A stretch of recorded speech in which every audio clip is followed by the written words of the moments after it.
আসসালামু আলাইকুম, welcome back to my channel. আজ বানাবো ভর্তা। চিংড়ি মাছ আর নারকেল দিয়ে খুবই মজাদার একটা ভর্তা বানাবো। যখন মাছ মাংস কোনো কিছুই খেতে ভালো লাগে না, তখন এই ভর্তাটা মুখে রুচি ফিরিয়ে আনবে। এই ভর্তা দিয়ে 1 প্লেট ভাত এমনিতেই খাওয়া হয়ে যাবে। তো ভর্তা বানানোর জন্য এখানে আমি কিছু কোরানো নারকেল নিয়েছি। এখানে কিছু ভাজা চিংড়ি মাছ নিয়েছি। কিছু কাঁচামরিচ হালকা তেলে ভেজে নিয়েছি কিছু পেঁয়াজ, কিছু ধনেপাতা আর কিছু লবণ। এবার আমি ভর্তাটা বানাবো। ভর্তা বানানোর জন্য আমি এখানে একটা শিলপাটা ধুয়ে পরিষ্কার করে নিয়েছি। এবার আমি প্রথমে মরিচগুলো বেটে নেব।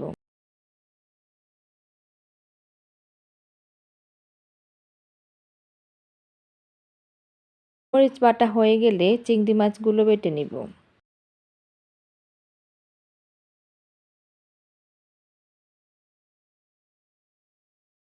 চিংড়ি বাটা হয়ে গেছে, এবার নারকেলগুলো বেটে নিব।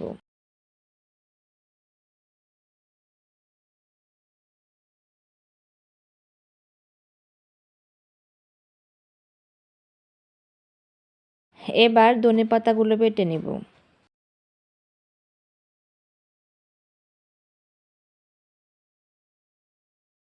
এবার নিচ্ছি পেঁয়াজ আর কিছুটা লবণ। এখন এগুলো বেটে নিব।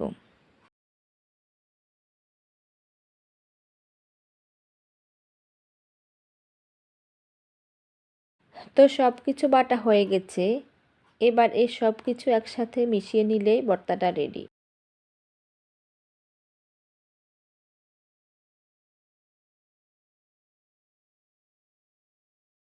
তো হয়ে গেছে ভীষণ মজাদার আর লোভনীয় চিংড়ি নারকেল ভর্তা। এই ভর্তাটা হলে গরম ভাতের সাথে আর কিছুই লাগবে না।